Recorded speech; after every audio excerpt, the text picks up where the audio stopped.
Acaban de anunciar las comunidades autónomas que van a pasar a la fase 1. Si quieres saber cuáles son, quédate a verlo. Muy buenas, gente. Acaba de terminar la rueda de prensa de Salvador Illa y Fernando Simón, en la que nos han comentado 1. ¿Qué comunidades van a pasar a la fase 1 a partir del lunes de la semana que viene? 2. Algunas medidas de esa fase 1. De todas formas, he hablado yo más concreto sobre esto en un vídeo de mi canal, te lo dejo por aquí, así que échale un vistazo. Y también de qué criterios son los que está fijando este gobierno para pasar de fase en las diferentes comunidades autónomas y provincias. Pero bueno, vamos a empezar con lo que a todo el mundo le interesa. ¿Qué comunidades autónomas son las elegidas o las privilegiadas? Os dejaré por aquí un gráfico porque como me tenga que poner a nombrarlas todas, igual me muero. Como veis, en algunas de ellas tenéis que es la comunidad entera, como por ejemplo es Cantabria, comunidad en la que yo vivo.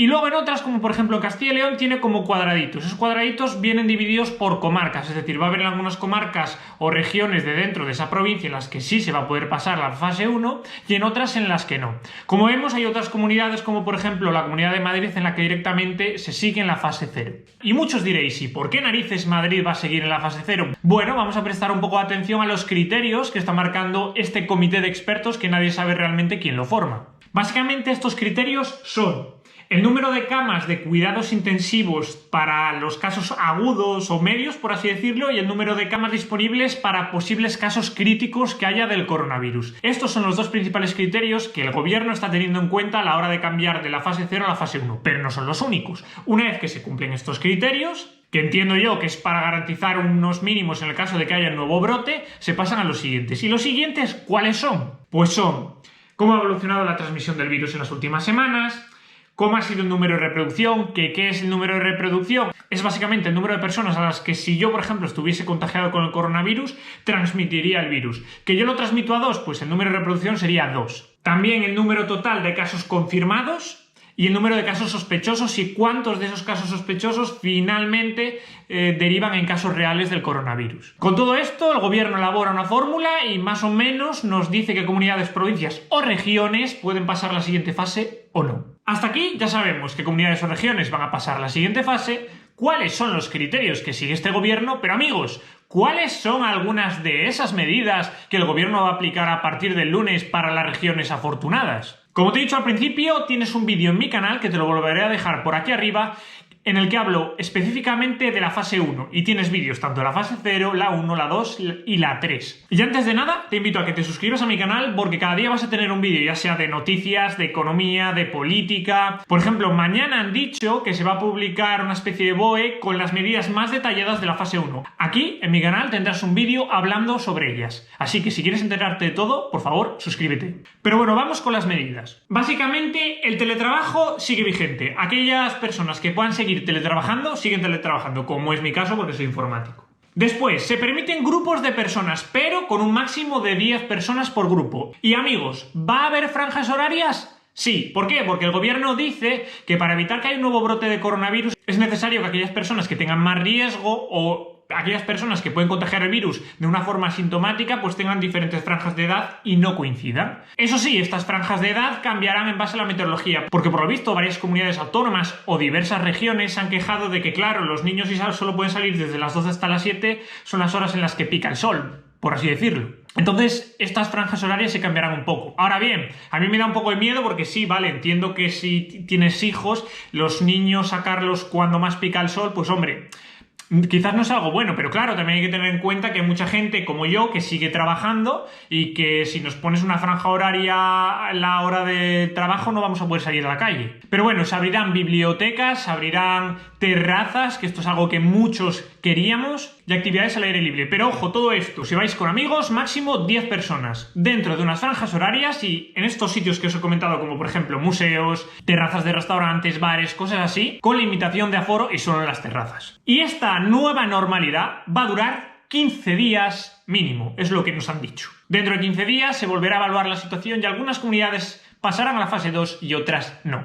Pero como os he dicho, si queréis más información detallada sobre la fase 1, iros a mi canal porque la tenéis detallada. Y por supuesto, en cuanto el gobierno publique el BOE con nuevas medidas o nuevos detalles, porque probablemente cambien algunas cosas de las que dijeron inicialmente, subiré vídeo al respecto. Así que si no te lo quieres perder, suscríbete. Y otra cosa antes de que se me olvide, muchos quizás pensaréis, vale, pero cuando nosotros vayamos al bar cumpliendo la franja horaria, la limitación de aforo y que no seamos más de 10 personas en grupo, ¿vamos a tener una duración de tiempo determinada? Es decir, ¿nos vamos a tener que tomar la cerveza en 10 minutos? Según el gobierno, no. Y en teoría, en esta fase se permite ir a ver a familiares, porque al final grupos de 10 personas son también con tu familia. Pero bueno, cuando se conozcan las medidas detalladas, haré vídeo. Y otra cosa que quería comentar es la rueda de prensa en sí, porque me la he tragado entera. Y los periodistas han estado a hacer preguntas sobre la Comunidad de Madrid, por todo este jaleo que ha habido, de que la Comunidad de Madrid pedía pasar a la fase 1, y en la mayoría de las veces ven a dar largas. O sea, ¿de qué te sirve que hagan una rueda de prensa, vale? Si los periodistas te preguntan por ahí y tú empiezas a responder gilipolleces o siempre empiezas a responder lo mismo. Porque me parece perfecto que sean políticos y que no quieran responder a aquellas preguntas que no les gustan, es decir, que apliquen censura, por así decirlo. Pero hombre, joder, en una situación como esta te están preguntando por una comunidad en la que viven millones de personas y tienen dudas razonables. Ten los cojones a responder y si no, no permitas preguntas directamente, porque permitirlas para luego responder lo que quieras me parece a mí un poco, no sé, inútil. Pero bueno, ya sabéis que este gobierno no se caracteriza principalmente por la apertura hacia los medios, por permitir preguntas o responderlas claramente, por así decirlo. Una vez dada toda la información, ahora voy a daros un poco mi opinión sobre qué me parece todo esto. Como tal, me parece correcto. A mí lo único que me preocupa son dos cosas. La primera de ellas, ¿se está garantizando las mascarillas y el número de test adecuados? Digo esto porque sí, muchos de vosotros diréis, hombre Javi, mascarillas hay, puedes ir ya a la farmacia y pillarte mascarillas. Sí, amigos, pero esas mascarillas, no sé si lo sabéis, pero tienen una duración de horas. Es decir, aquella gente que se compra una mascarilla y va con ella durante 15 días, pues para eso no te la pongas. Porque ponerte eso y un trapo quizás haga lo mismo. Y segundo, me parece perfecto que toda esta desescalada se esté llevando a cabo con un comité de expertos que supongo que sean todos sanitarios, porque tampoco se nos ha dicho.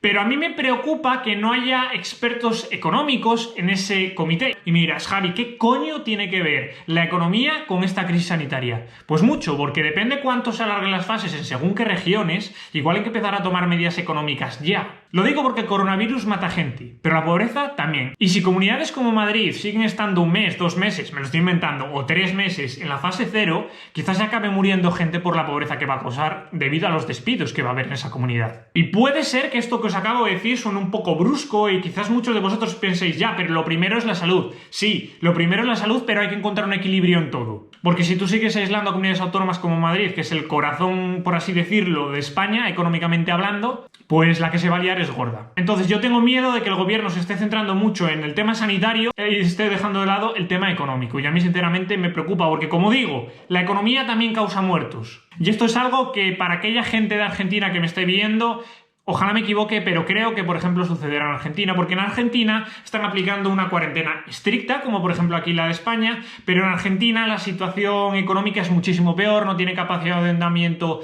externo, por lo tanto van a una hiperinflación de caballo y eso probablemente cause más muertes que el propio coronavirus. Entonces, yo creo que siempre hay que encontrar una balanza entre las medidas y entre la cuarentena y entre la situación económica, dado que puede ser que el remedio sea peor que la enfermedad. Pero bueno, veremos cómo evoluciona todo. Repito, en cuanto el gobierno suba el BOE, subiré vídeo al respecto, así que suscríbete para no perdértelo. Y también revisa el contenido de este canal si quieres informarte de cosas básicas de economía, política, de cómo funciona el mundo y demás. Y antes de que se me olvide, dale a like y coméntame lo que te ha parecido todo esto. Dicho esto, nos vemos en la próxima.